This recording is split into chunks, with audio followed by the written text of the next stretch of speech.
Je voudrais très sincèrement vous remercier. C'est un honneur, un privilège pour moi de me retrouver ici aujourd'hui. Et surtout d'avoir la chance de présenter après mon jeune frère qui a de façon brillante montré combien il était important de comprendre le réel. Et je crois que c'est à partir du réel qu'on bâtit un peu tout ce que nous essayons de faire ensemble. Et nous avons énormément appris. Et moi, j'avoue, on a été peut-être ministre à peu près à la même période. Et pour moi, c'était une expérience passionnante. Après avoir été 35 ans au plus haut niveau du système des Nations Unies, revenir au Mali pour donner un peu de bonne expérience et venir au moment où cette crise a éclaté, c'était une expérience aussi vraiment incroyable. J'ai appris aussi le déficit qui existait entre être secrétaire général adjoint des Nations Unies et être ministre, et combien on n'était pas vraiment souvent en phase avec les réalités du terrain. Ben, c'était important parce que quelque part, l'expérience qu'il a partagée, je l'ai vécue.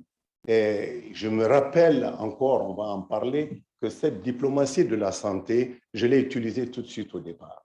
Je me suis rendu compte que la première des choses qu'il fallait faire, c'était, avant le premier cas, inviter tous les ministres de la santé et de la CEDEAO. Je les ai tous fait venir à Bamako, sans exception. On s'est mis ensemble et on a réfléchi pendant 3 jours. On a évalué la situation dans la sous-région. On s'est rendu compte que pour 350 millions de personnes, on n'avait qu'un seul laboratoire TK.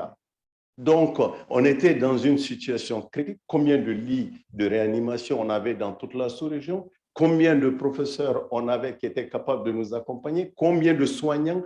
Quelles sont les possibilités de transfert en termes de logistique? Comment on va le faire? Ainsi de suite. Donc, c'est vrai que quelque part, cette diplomatie de la santé que nous allons aborder ensemble ce matin, elle est indispensable, elle est fondamentale et elle est, de mon point de vue, c'est ce qui va nous permettre de nous repositionner et d'amener cette question de la souveraineté au centre de nos préoccupations. D'abord, je voudrais remercier très sincèrement, si vous permettez, l'Université de Marrakech, qui n'a ménagé aucun effort, je dis bien, pour offrir un espace privilégié. Et c'est un espace privilégié d'échange et de rencontre.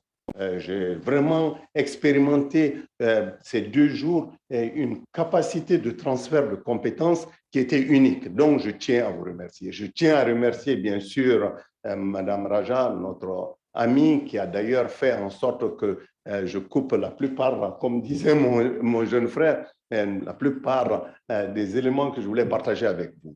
Mais j'avoue honnêtement, je vous demanderai d'applaudir chaleureusement notre bien-aimé, le professeur Mohamed Khaled Chouli.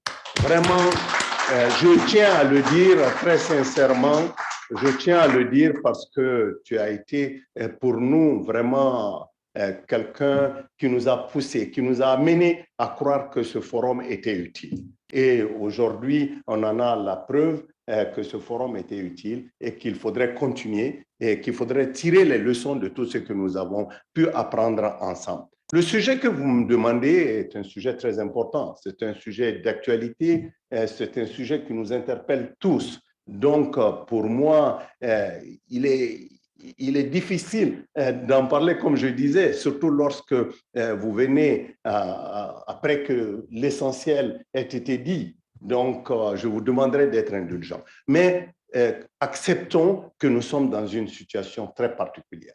Vous l'avez décrit ces derniers jours, nous sommes vraiment dans un moment, je dirais, décisif pour le continent africain. Et ça, il faut le comprendre. Notre planète humaine est confrontée, et ça, à une crise sanitaire mondiale sans précédent, vous l'avez décrit par rapport à votre expérience de la Mauritanie, qui a répandu de la souffrance et perturbé la vie des centaines de millions de personnes. Et ce qu'on a appris, c'est que cette pandémie de la COVID-19 est bien plus qu'une crise sanitaire. Il s'agit d'une crise politique, économique et sociale qui menace de redéfinir les rapports de force mondiaux et en fait les fondements même de la société. La COVID-19, moi j'ai l'habitude de dire, est plutôt un miroir et une loupe. Elle ne fait que nous projeter et nous magnifier quelque part ce qui est déjà défectueux dans nos systèmes. Nous avons un défi sérieux à relever, c'est de remodeler nos institutions, on a entendu, de santé mondiale, pour les aligner, à mon avis personnel, sur un paysage radicalement différent. L'Afrique a particulièrement un combat difficile à mener. Le développement économique, je peux le dire, à long terme, a été constamment sapé par des systèmes de santé fragiles et des niveaux de maladies élevés. Et particulièrement par l'incapacité de nos ministres des Finances de comprendre que la santé, ce n'est pas une dépense, que la santé, en réalité, c'est un investissement et qu'on bâtit sur cette santé-là, particulièrement lorsque l'Afrique représente 17% de la population mondiale, mais en même temps 25% du poids de la maladie, ce qui est quand même quelque chose de très, très important à mentionner. 25% du poids de la maladie mondiale. Selon les données de la Banque mondiale, vous savez, la densité de médecins sur ce continent est certainement des plus faibles au monde. Nous avons peut-être 2 médecins pour 10 000 habitants, lorsque la moyenne est autour de 14 médecins, certains pays comme les États-Unis, 100 médecins pour 10 000. Donc, il est vraiment important qu'on prenne en compte tous ces éléments-là et qu'on comprenne aussi que la dépense de santé, et ça c'est très important, cette dépense de santé peut atteindre jusqu'à 40% des revenus des ménages. C'est ce que les gens ne comprennent pas souvent et ce qui pousse la plus grande majorité de nos populations dans une pauvreté absolue. Et je tiens à le mentionner, out of pocket, 40%. C'est pas. Donc, cependant, le pronostic est loin d'être désespéré. Il faut le mentionner et il faut être vraiment être sûr que ce truc marche. Le pronostic n'est pas désespéré. Et ça, j'insiste là-dessus. En tant qu'envoyé spécial de l'Union africaine pour l'Agence africaine du médicament, j'ai vu l'engagement du Maroc jusqu'au Lesotho, des leaders qui ont compris qu'il fallait nécessairement qu'on transforme l'environnement réglementaire, qu'on ne peut plus continuer tel que c'est. Et je suis heureux de constater que le secteur pharmaceutique africain, les gens ne se rendent pas compte, devrait passer de 19 milliards en 2012 à pratiquement 66 milliards de dollars cette année. C'est la croissance la plus rapide au monde. Et ça, l'année dernière seulement, le marché du médicament, et ça je tiens à vous le dire, le marché du médicament l'année dernière a représenté pratiquement 1412 milliards de dollars. Et l'Afrique, sur ce marché de 1412 milliards de dollars, ne représentait que 1,2 milliard. Nous ne produisons que 3% des médicaments que nous consommons. Si vous enlevez le Maghreb et l'Afrique du Sud, le reste pratiquement ne produit pas. Et il est important de comprendre que ce n'est pas seulement un marché qui est là pour servir la santé, mais c'est un marché économique transformateur qui va créer de l'emploi. Et pour la plupart de nos jeunes, qui va permettre l'émergence de nos industries, qui va nous permettre de nous positionner dans le débat mondial différemment. Et ça, il ne faut pas perdre cela de vue. 1,2 milliard, ce n'est rien du tout sur 1412 milliards de dollars. Donc, et les opportunités commerciales dans le secteur de la santé et du bien-être, et les gens n'en parlent pas. C'est tellement important. En Afrique, devrait valoir, je dis, à peu près 300 milliards de dollars d'ici 2030. Vous imaginez, je dis bien, les opportunités commerciales dans le secteur de la santé. Donc, si vous considérez ce secteur comme une simple dépense, vous faites une erreur monumentale. Moi, j'ai eu la chance, je disais à ma collègue, d'être peut-être parmi les rares ministres de l'Afrique, d'être numéro 2 du gouvernement de la santé, ministre de la santé, numéro 2 du gouvernement. Les ministres de la santé, généralement, sont très loin. Mais ça m'a donné la capacité dans ce gouvernement-là de pouvoir manœuvrer et agir. Mais ce n'est pas souvent le cas. Le ministre des Finances est bien avant vous, le ministre de la Défense est bien avant vous. Mais quand vous êtes numéro 2 d'un gouvernement, vous avez un pouvoir direct d'impact. Le Premier ministre vous donne pratiquement le levier pour pouvoir agir. Donc, je voudrais dire, il faut qu'on oublie que cette santé-là est une dépense et c'est un investissement et il faut qu'on arrive à le comprendre. Donc, pour moi, nous devons renforcer aussi le partenariat avec le secteur privé, on l'a dit hier, et encourager davantage l'investissement public-privé. Créer des ponts nouveaux qui vont nous permettre de mobiliser ces ressources-là.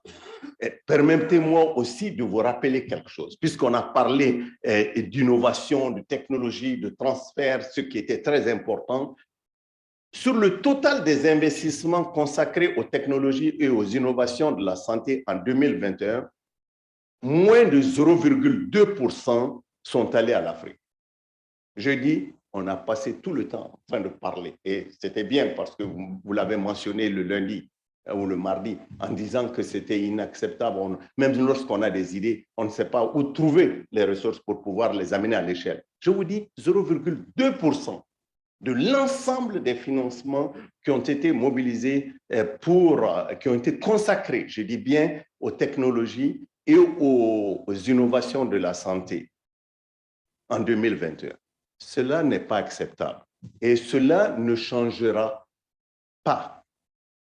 Cela ne changera que lorsque nous créerons, à mon avis, un véritable mouvement et un modèle radicalement différent qui permettra à la diplomatie africaine de la santé de poursuivre un nouveau paradigme de partenariat avec le reste du monde.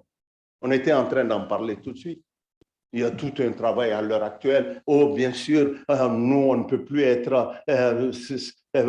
on est obligé aujourd'hui de pouvoir vous apporter du vaccin. Vous savez, ce vaccin, il faut qu'on le partage avec vous. J'écoutais l'autre jour Pfizer qui dit, bon, maintenant, c'est possible qu'on vous le donne à prix coûtant lorsque les gens sont déjà, on en a même, quand les gens n'en ont même plus besoin. Et c'est une stratégie, s'il n'y a pas une diplomatie réelle africaine, pour même empêcher nos pharmacies, notre industrie pharmaceutique, le développement des vaccins que nous sommes en train de faire, de les transférer, de les vendre sur notre propre continent. Parce que ces médicaments vont venir à prix coûtant, parce que tout simplement, je regrette de le dire, il y a eu un surplus de production et maintenant il faut écouler ce surplus.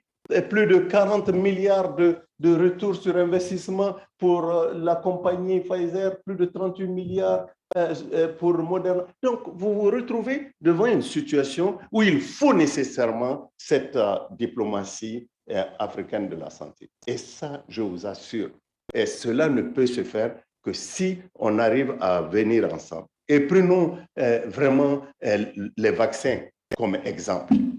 Le problème ne concerne plus l'approvisionnement, comme je le disais. C'est faux. Maintenant, c'est l'absence de distribution. C'est l'absence de transfert réel de capacité. La production mondiale de vaccins a augmenté à un rythme soutenu. Je vous assure. Mais l'Afrique est restée toujours pratiquement à la marge.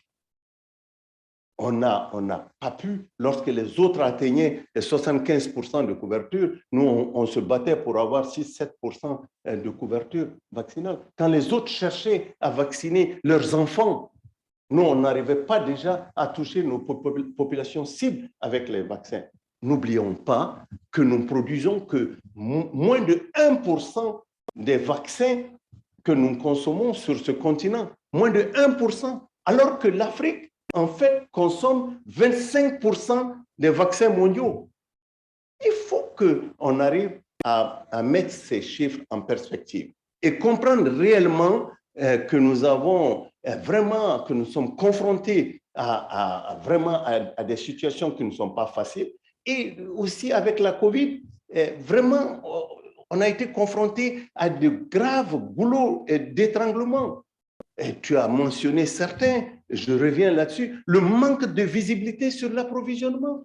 Quand tu n'as aucune visibilité sur l'approvisionnement, le moment, le volume et le type de vaccin que tu vas recevoir, demain on te dit non, c'est ça, demain après-demain on te dit non, AstraZeneca ne vaut rien. Donc tu te retrouves et tu n'arrives plus à anticiper. La planification, hier j'écoutais avec intérêt, c'est d'abord l'anticipation, c'est la capacité de pouvoir planifier de façon claire et de pouvoir mettre en œuvre et de développer des politiques et freiner la pandémie. On était bloqués dans la plupart des pays. Aujourd'hui, vous avez des intrants qui viennent, demain, ces intrants ne reviennent plus. Et au lieu de cela, ce qui s'est passé, nous avons été obligés de compter sur des dons de différents vaccins, avec une courte durée de conservation dans certains cas, avec des vaccins avec des dates de péremption qui étaient vraiment... et avec aucun approvisionnement continu. Donc, si on a eu la chance que la démographie nous a beaucoup aidés, mais si on avait vraiment une population âgée et qu'on avait vraiment une crise très, très sérieuse comme dans les pays développés, on n'allait jamais pouvoir s'en sortir. C'était impossible. Donc, tout cela a conduit à des inégalités criantes. Je vous assure, nous avons assisté à l'incapacité, et ça, je le dis de façon forte, à l'incapacité des pays développés à promouvoir un transfert rapide de compétences et de technologies pour assurer, à mon sens, pour assurer la création de pôles d'excellence permettant la fabrication de vaccins et des médicaments. On aurait dû utiliser ce levier-là. Mais non, ce qui s'est passé, je pense qu'une faiblesse au niveau global des mécanismes de négociation a permis à l'industrie pharmaceutique du Nord de donner tout simplement la priorité aux pays développés en termes d'accès aux vaccins. Il n'y avait aucun mécanisme réel de négociation fort qui positionnait le continent pour leur permettre de dire non, nous n'allons pas accepter cela. Tant que nous dépendrons, ça c'est mon avis personnel, en période de crise des fabricants des pays à revenus élevés, nous serons toujours servis après les autres.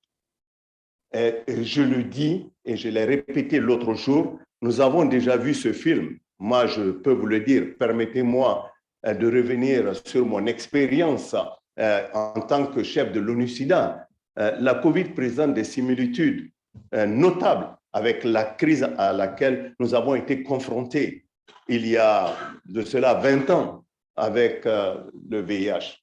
Nous avons attendu 7 ans, je vous dis bien 7 ans, pour obtenir des médicaments vraiment abordables pour les plus démunis. Alors que le Nord avait déjà accès à ces médicaments pour sauver les vies. Cependant, je pense qu'il y a quelque chose d'important. Cette iniquité vaccinale que nous avons constatée avec la COVID ne peut être excusée. Moi, je pense qu'il est important qu'on s'indigne là-dessus.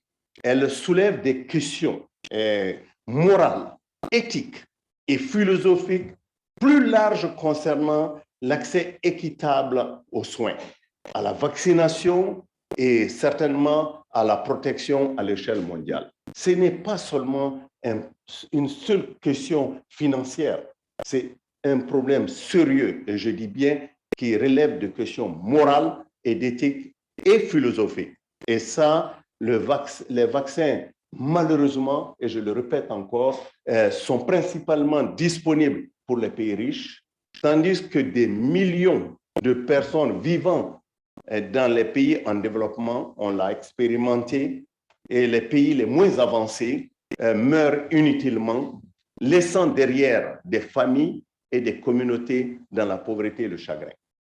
Et ça, c'est triste. C'est malheureux, d'autant plus que ceci se passe, et je dirais même c'est inacceptable, dans un monde où les solutions existent. Ça ne se passe pas dans un monde où on se dirait, bon, tiens, les solutions n'existent pas. Les solutions existent. Donc, c'est là où, encore une fois, cette diplomatie, elle est importante.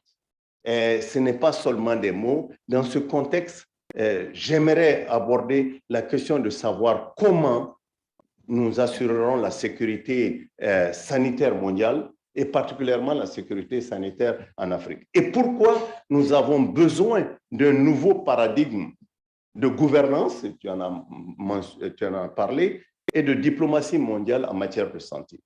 Vraiment, en fermant les yeux, en vous écoutant depuis 2 ou 3 jours, en réfléchissant à tout le travail en cours sur le continent, sur notre continent, et tout le travail qui nous attend encore, la vision ultime qui me vient à l'esprit, puisque tu parlais de vision, est de construire un système, et je dis bien de soins de santé, composé de solutions africaines aux problèmes africains.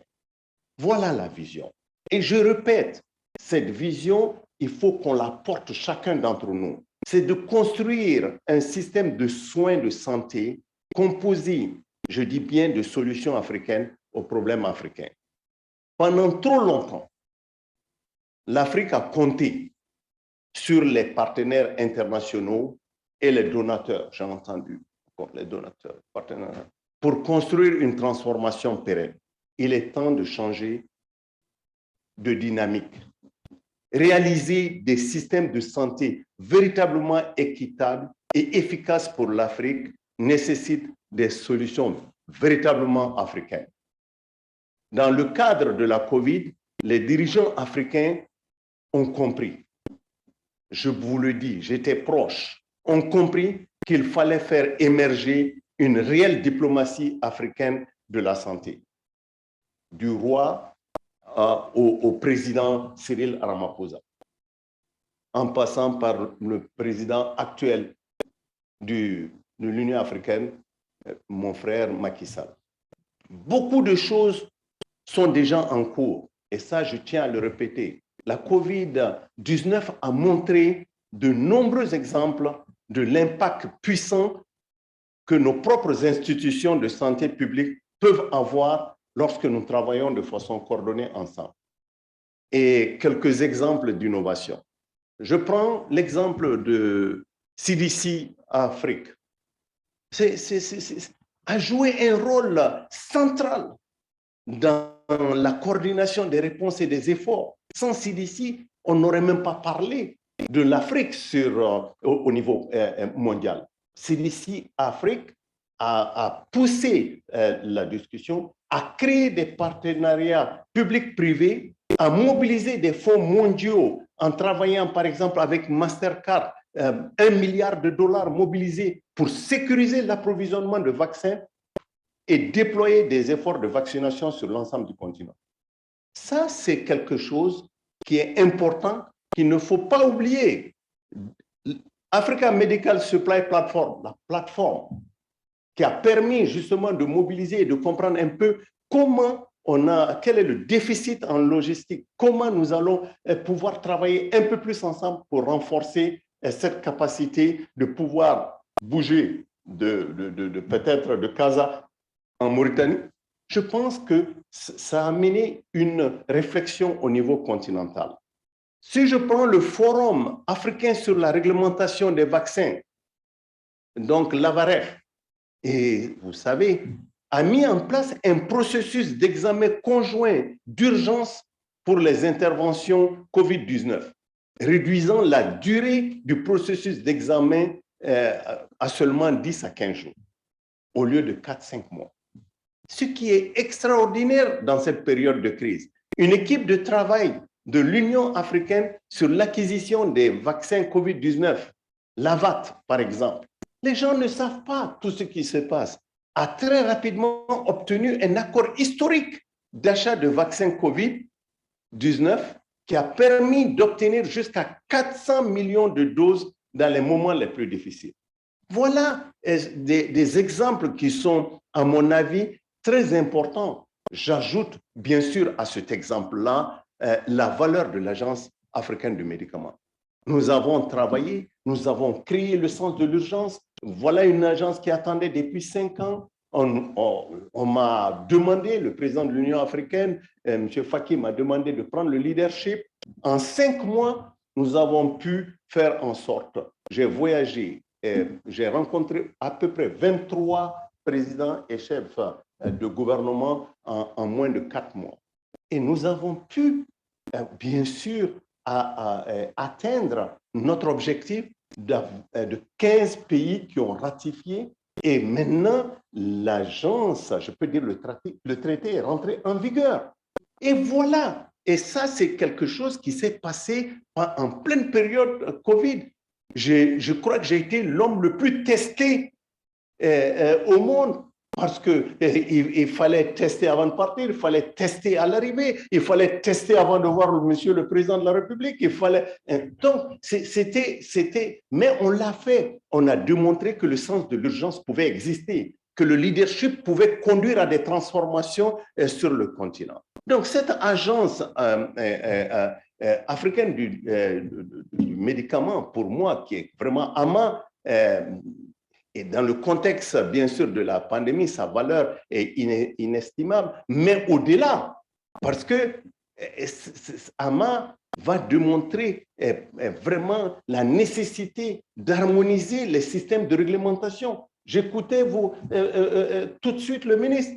C'est pas possible. Vous prenez un médicament aujourd'hui, vous devez passer par 50 unités de réglementation, 54, 55 pays. Chaque pays, corruption par là, par-ci, et vous n'arriverez jamais à atteindre vos objectifs. Donc, les nouvelles molécules vont attendre 4 ans, 5 ans avant d'être introduites dans nos pays. Donc, ça va permettre donc vraiment d'aller vers cette régularisation, harmonisation des systèmes de réglementation des produits médicaux à travers l'Afrique.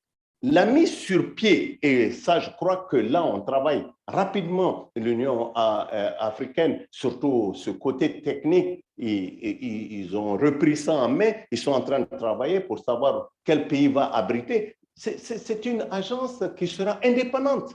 Et pour moi, la mise sur pied de l'agence apportera de nombreux avantages. D'abord, en particulier, le renforcement des capacités de surveillance. N'oubliez pas ça. Et de la sécurité, de l'efficacité des médicaments et vaccins commercialisés sur. Hier, je pense que Lamine parlait de ça ou avant-hier, certains pays ont 40% de faux médicaments. 40%. Donc, comment vous allez réellement amorcer la création d'une industrie de production locale si ils sont confrontés à 40% de faux médicaments qui circulent? Donc, ça va permettre, je pense aussi, profitant de la zone de libre-échange continentale africaine, qu'il ne faut pas sous-estimer, l'Agence africaine du médicament sera en mesure de renforcer la capacité de recherche et de développement en Afrique. Un des grands problèmes aujourd'hui, c'est l'absence d'africanisation de la recherche et du développement. Tant que nous allons attendre et que nous n'allons pas pouvoir tirer profit de toutes les compétences que nous avons sur ce continent, créer des plateformes qui vont nous permettre de pouvoir utiliser ces compétences-là pour pouvoir rendre au continent, et qu'on doit attendre que les autres produisent en définitive l'innovation pour que nous, on l'adopte, que les recherches futures ne se fassent pas sur notre propre continent, on ne va pas s'en sortir. Il faut être réaliste. On va attendre dans 20 ans, quand les autres auront terminé, nous, on va commencer à le faire. Donc, l'africanisation de la recherche et du développement, ça va permettre ça. Ça va harmoniser la réglementation en matière d'enregistrement des médicaments. Ça, c'est important. Aujourd'hui, les médicaments, ça passe comme on veut. Il n'y a pas, et donc, ou bien on est obligé, même si on est en pleine crise, nous n'avons pas la capacité aujourd'hui parce qu'on est tellement dépendant des autres agences du médicament du monde qu'on ne peut pas décider qu'on va mettre ce médicament pour sauver la vie de nos gens. Même si vous le produisez, vous ne pourrez pas. La plupart des agences du médicament n'ont même pas le niveau de maturité 3 qui nécessite au moins une reconnaissance par l'OMS de la capacité pour le pays de produire ce médicament et le mettre sur le marché pour le vaccin. Donc, ça va nous permettre vraiment d'aider les pays à se conformer aux meilleures pratiques et aux normes internationales, ce qui est très important. Renforcer la lutte, comme je le disais, contre les médicaments et produits médicaux de qualité inférieure ou contrefaits, et surtout stimuler la production locale de médicaments et de vaccins. Protéger le marché africain, parce que ça c'est très très important, et l'industrie. Et c'est surtout, l'Agence africaine du médicament sera un instrument politique de négociation et de défense de nos intérêts. Donc, un instrument de souveraineté. Et ça, c'est très important. Voilà des éléments concrets d'innovation portés par la diplomatie de la santé en Afrique. Et ça, il faut qu'on arrive à l'internaliser. Et déjà, moi, je vois, et je pense que là, pourra en parler, les fabricants des produits pharmaceutiques africains ont annoncé leur intention de créer des usines dans la région, des pôles d'excellence et de complémentarité entre les différents pays. C'est-à-dire que tout le monde ne va pas produire les mêmes choses. Et on peut se compléter. Et je pense que c'est une très bonne intention, bien que ces efforts soient susceptibles d'être entravés par des défis politiques venant de l'extérieur. Et ça, je peux vous le dire, déjà, j'étais en Allemagne avec le président Kagame, le président du Sénégal et le président du Ghana pour faire le transfert, bien sûr, de cette usine sur pied de fabrication de vaccins. Mais cependant, la fabrication de ces vaccins en Afrique sont déjà menacées par la mise sur le marché de tous ces vaccins qui sont en surplus sur l'Europe. Mais en plus de ça, même si vous produisez et que vous n'avez pas une perspective réelle sur le marché et qu'il n'y a pas d'engagement préalable du marché sur les vaccins fabriqués en Afrique par Gavi, Gavi achète tous les vaccins venant d'Inde et ainsi de suite. Si nous, on produit sur place et qu'on n'a pas la capacité d'avoir des appuis pour nous permettre de l'acheter au Sénégal pour le distribuer ou de l'acheter au Maroc pour le distribuer ailleurs, bon, on se retrouvera sur des marchés assez limités. Donc, pour moi, en plus des vaccins, l'Afrique aussi a également vraiment besoin de nombreux autres produits biomédicaux. Et en tant que continent, on ne veut pas seulement produire pour nous-mêmes, on veut aussi vendre à l'extérieur. Quand vous voyez ce que l'Inde a fait, moi, j'ai eu cette expérience il y a plus de 30 ans quand j'ai vu l'Inde pour la première fois que j'ai visité, mais ils étaient complètement dépendants de l'extérieur. Ils sont passés je dis bien, d'importateurs nets à exportateurs nets. Parce que, justement, ils ont protégé l'industrie, mais parce que aussi, tous ces brevets ont été transférés et on a fait, bien sûr, ces licences ont été données pour produire à bas prix, pour faire en sorte que ces médicaments puissent inonder le reste du monde.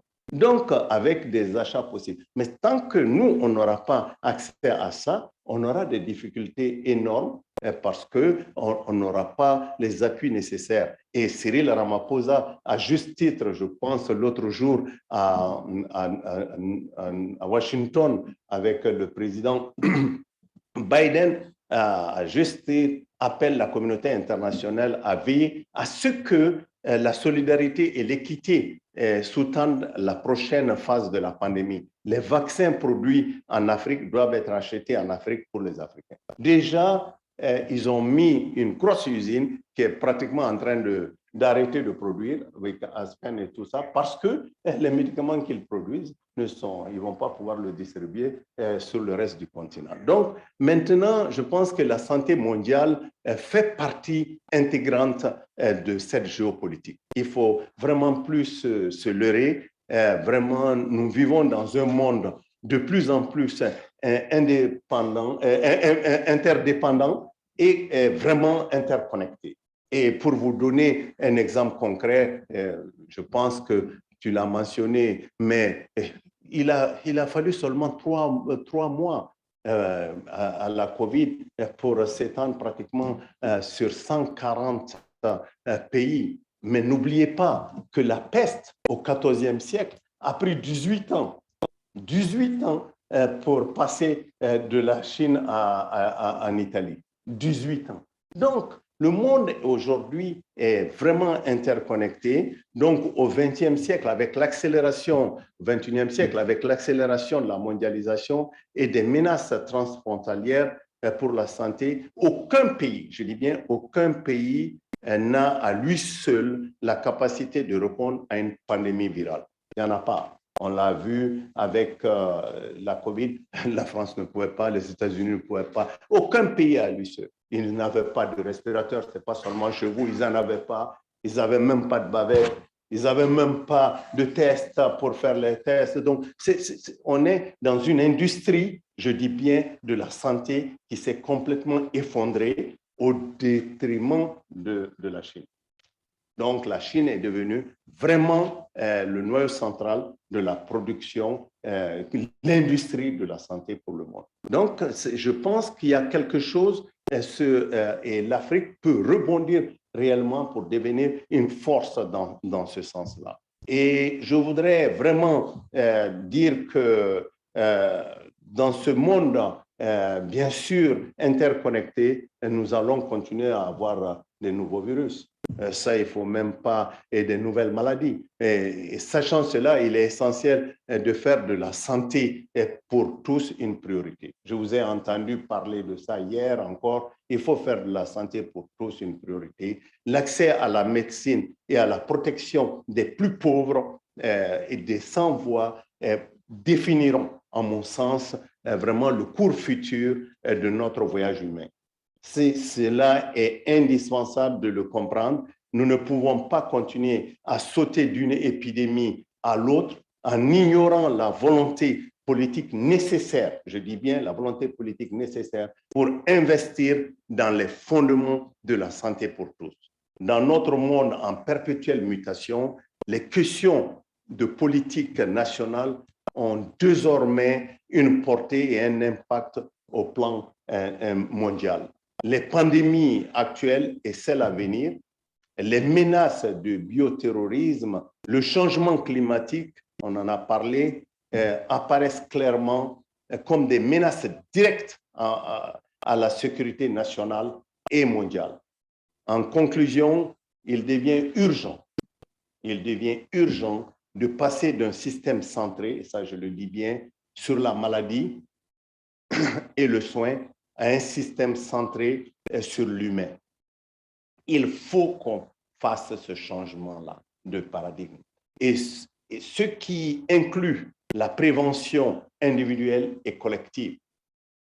En une phrase, il s'agit de passer de l'offre de soins à l'offre de santé. Tant que nous n'allons pas faire ce bond-là, nous n'allons pas pouvoir nous en sortir. Il faut passer de l'offre de soins à l'offre de santé. L'offre de santé, elle est beaucoup plus large. Elle nous interpelle sur plusieurs domaines qui, en fait, nécessitent d'être certainement intégrés dans toutes nos approches. Cependant, pour espérer pouvoir mettre en œuvre cette orientation, je pense, traitant la santé comme un bien commun, c'est ce que je veux dire, disons un bien public, échappant tant que peut se faire à la logique du profit, je dis bien, à la logique du profit, et ne devant être ni étatisé, ni seulement privatisé, il nous faudra repenser nos approches à travers un vrai débat. Moi, je pense que ce qui nous manque, c'est un vrai débat mondial sur la démocratie sanitaire. Il faut ce débat-là. Ce débat n'existe pas, il n'a pas existé et nous en souffrons. Il faut réellement qu'il y ait un débat sur la démocratie sanitaire. La diplomatie sanitaire dans un tel contexte ne peut donc pas être perçue comme une option, je dis bien, mais une composante des politiques étrangères futures. Je vous remercie.